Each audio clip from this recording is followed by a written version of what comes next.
Hello guys, welcome back to my channel. வீடியோக்குள்ளே போகிறதுக்கு முன்னாடி மறக்காமல் இந்த வீடியோவுக்கு ஒரு லைக்கை போட்டுருங்க. உங்கள் எல்லாத்தையுமே ஒரு கைண்ட் ரெக்வஸ்ட். இன்றைக்கி நான் தான் வாய்ஸ் ஓவர் கொடுக்க போகிறேன். ப்ளீஸ் இன்றைக்கி மட்டும் அட்ஜஸ்ட் பண்ணிக்கோங்க. சரி, வாங்க நம்ம ட்ராமாக்குள்ளே போயிடலாம்.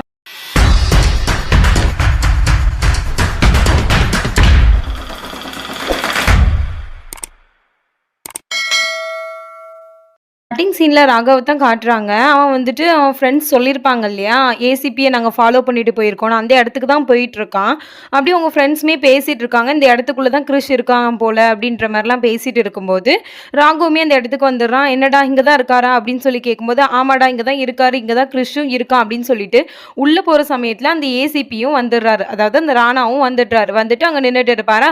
ஸோ இவன் வந்துட்டு இந்த மாதிரி நீங்கள் கிறிஷை விட்டுருங்க ப்ளீஸ் அப்படின்னு சொல்லி கேட்டுட்டு இருப்பான். உடனே நீங்கள் விராஜை கொண்டு வந்தியா இல்லையா அப்படின்னு சொல்லி அவன் கேட்க ஆரம்பிக்கிறான்.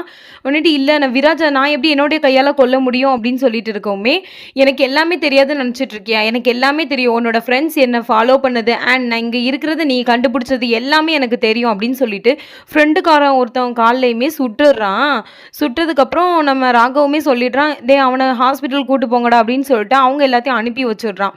உடனேட்டு ராகவும், இங்கே பாரு நீ ரொம்ப தப்பு பண்ணிட்டு இருக்க ராணா அப்படின்னு சொல்லிட்டு அவன் சட்டையை பிடிச்சிடுறான்.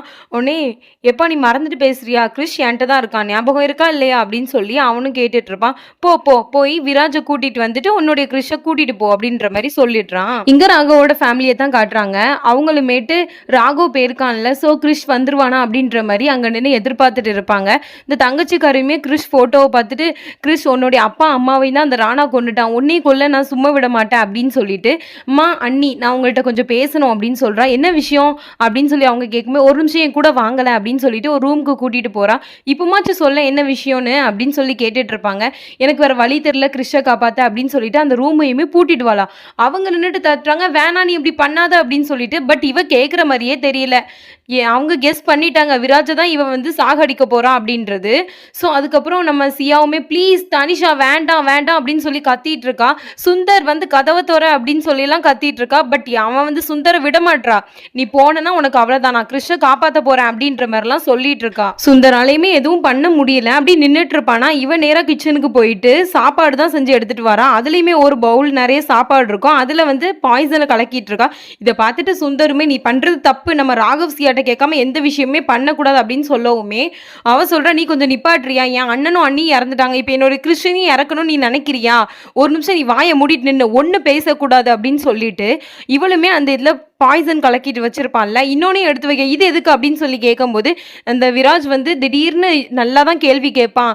இதை நீங்களும் சாப்பிடுங்கன்னு சொல்லி கொடுத்துட்டானா, அதான் ஒன்றில் விஷம் இருக்கு, இன்னொன்று விஷம் இல்லை, விஷம் இருக்கிறது அவன் சாப்பிட்டுட்டாலுமே விஷம் இல்லாததை நம்மள்கிட்ட தருவான், ஸோ அவன் எப்படியாச்சும் செத்துருவான் அப்படின்னு சொல்லிட்டு அவளுமே அந்த ரூமுக்கு கொண்டுட்டு போறா சாப்பாடு. அங்க விராஜுமே கோவத்துல தான் உட்காந்துருக்கான். இதை பார்த்துட்டு இவளும், இங்க வா விராஜ் சாப்பிடலாம் அப்படின்னு சொல்லி கூப்பிடும்போது, எனக்கு உன் சாப்பாடு ஒன்றும் வேண்டாம் அப்படின்னு சொல்றான்.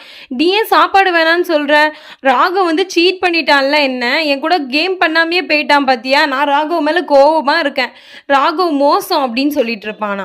உடனேட்டு இவளுமே, அப்ப ராகவ் மேல தானே உனக்கு கோவம், சாப்பாடு மேல உனக்கு என்ன கோவம், வா வந்து சாப்பிட, அது மட்டும் இல்லாம உனக்கு பிடிச்ச பாதாம் கிஸ்மிஸ் எல்லாமே போட்டிருக்கேன் அப்படின்னு சொல்லுவா. உடனேட்டு இவனும், கிஸ்மிஸா அப்படின்னு சொல்லிட்டு நேராக வந்துடுறான் சாப்பாடு கிட்ட. சாப்பாடையும் எடுத்து வச்சுட்டு இருப்பான்.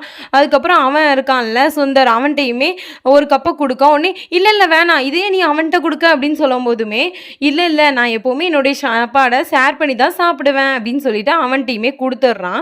அவன் சாப்பிடல, கையில் தான் வச்சிருக்கான். இவனுமே இதை சாப்பிட்றான். சாப்பிட்டு முடிச்சோடனே அப்படி தலை சுத்துறது போல அப்படி படுத்து கிடக்கானா. உடனே இவளுமே, பாரு அவன் இறந்துட்டான் அப்படின்னு சொல்லிட்டு அவன்கிட்ட சுந்தர்கிட்ட சொல்லிட்டு இருக்கும் போதுமே சுந்தர் வந்துட்டு அவனுடைய மூக்கில் மூச்சு இருக்கா அப்படின்னு சொல்லிட்டு பார்க்க வருவானா. உடனேட்டு அவனும் எஞ்சிருவான். எஞ்சிட்டு அதையும் என்கிட்ட கொடு அப்படின்னு சொல்லிட்டு அதையும் வாங்கி சாப்பிட ஆரம்பிச்சிடுறான். சாப்பிட்டுட்டு எஞ்சி நிற்கான். அவனுக்கு தலை சுத்துதான். அப்படி மயக்கம் போட்டு எனக்கு என்ன ஆச்சு அப்படின்னு சொல்லி கீழே விழுந்துடுறான். இங்க நம்ம சியாவை தான் காமிக்கிறாங்க. அவ கதவை போட்டு தட்டிட்டு இருப்பா. தனிஷா கதவு தோறனா அவ திறக்கிற மாதிரி இல்லை. ஒன்னுட்டு நான் ராகவுக்கு ஃபோன் பண்றேமா அப்படின்னு சொல்லிட்டு அவ ராகவுக்குமே ஃபோன் பண்ணி, இந்த மாதிரி ராகவ் எங்க இருக்கீங்க அப்படின்னு சொல்லி கேட்கும்போது, வீட்டுக்கு தான் வந்துட்டு இருக்கேன், கொஞ்சம் சீக்கிரம் வாங்க ராகவ், இங்க விராஜ் அப்படின்னு சொல்லிட்டு அவ சொல்லிட்டு இருக்கா. எல்லாமே தானிஷா வந்து இந்த மாதிரி பண்ணிட்டா, கதவு பூட்டிட்டா அப்படின்னு சொல்லிட்டு எல்லாத்தையுமே சொல்லிட்டு இருக்கா. நான் இப்பவே வீட்டுக்கு வரேன் அப்படின்ற மாதிரி அவனும் சொல்லிடுறான்.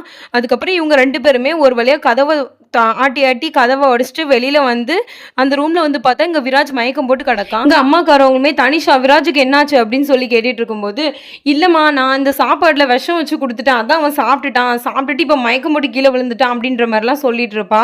உடனே அவளை சவுட்ல ஒரு அரை அரைஞ்சிட்டு உனக்கு கொஞ்சம் கூட மனசாட்சியே கிடையாதா அப்படின்னு சொல்லி பேசிடுறாங்க. இங்க அப்படி விராஜுக்கு கொஞ்சம் மூச்சு வருது. இப்போ விராஜ் கொஞ்சம் எந்திப்பா அப்படின்னு சொல்லிட்டு அவனை எழுப்பிட்டு இருக்காங்க.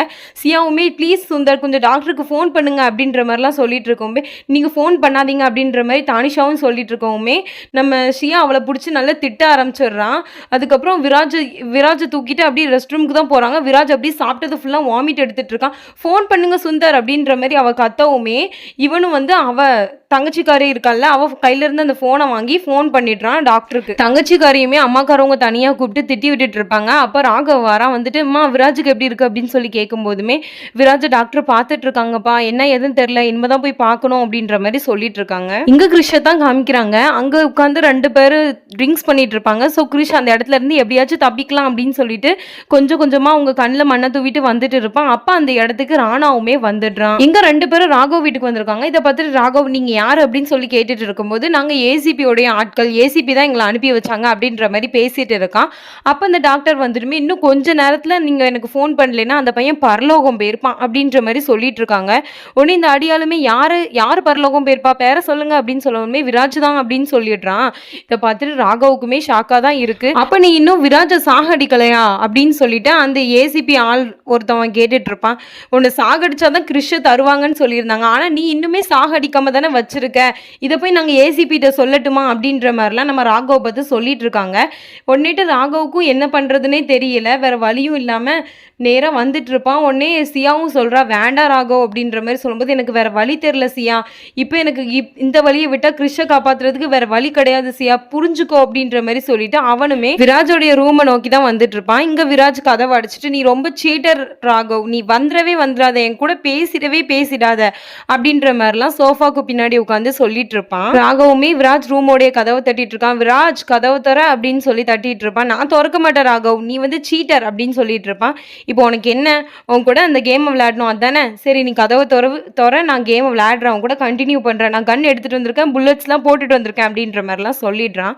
உடனே இவனுமே ஐ ஜாலி அப்படின்னு சொல்லிட்டு 1 2 3ன்னு கதவை திறக்க போறதுக்குள்ளேயே அவன் ஒரு மிதிச்சிட்டு தான் கதவை. ஸோ விராஜ் விழுந்து கிடக்கான். என்ன ராகவ் நீ கேமா தானே இருக்கணும், ஏன் இப்படிலாம் தள்ளி விடுற அப்படின்ற மாதிரிலாம் சொல்லிட்டு இருக்கும்போதுமே அவன் கன்னை கொண்டு வந்துடுறான். ப்ளீஸ் ராகவ் என்னை விட்டுரு, நான் உனக்கு ஒன்றுமே பண்ணல, உன்னை இனிமேல் நான் டிஸ்டர்ப் பண்ணவே மாட்டேன், விளையாடுன்னு சொல்லிடலாம், ப்ளீஸ் என்னை சுட்டுடாத அப்படின்ற மாதிரிலாம் அவன்கிட்ட உட்காந்து கெஞ்சிட்டு இருக்கான். இங்கே அம்மாக்காரவங்களும் சியாவும் ப்ளீஸ் ராகவ் விட்டுருங்க, நீங்கள் அவனை சுடாதீங்க அப்படின்ற மாதிரிலாம் உட்காந்து ரொம்ப கெஞ்சிட்டு இருப்பாங்க. ஆனால் அங்கே ஒரு புல்லட் சவுண்டு கேட்குது. பார்த்தா ராகவோடைய மேலே ரத்தக்கரையாக இருக்கு. அவன் நேராக கீழே வந்துட்டு ஷாக்காக ரியாக்ஷன் கொடுத்துட்டு இருக்கான். இதுக்கப்புறம் என்ன நடந்துச்சு அப்படின்னு சொல்லிட்டு நம்ம நெக்ஸ்ட் பார்ட் பார்த்தா தான் தெரியும். இந்த பார்ட் எப்படி இருந்துச்சு அப்படின்னு சொல்லிட்டு எனக்கு கமெண்ட்ஸில் சொல்லுங்கள். நெக்ஸ்ட் வீடியோவில் உங்களை சந்திக்கிறேன். அது வரைக்கும் பாய் ஃப்ரெண்ட்ஸ்.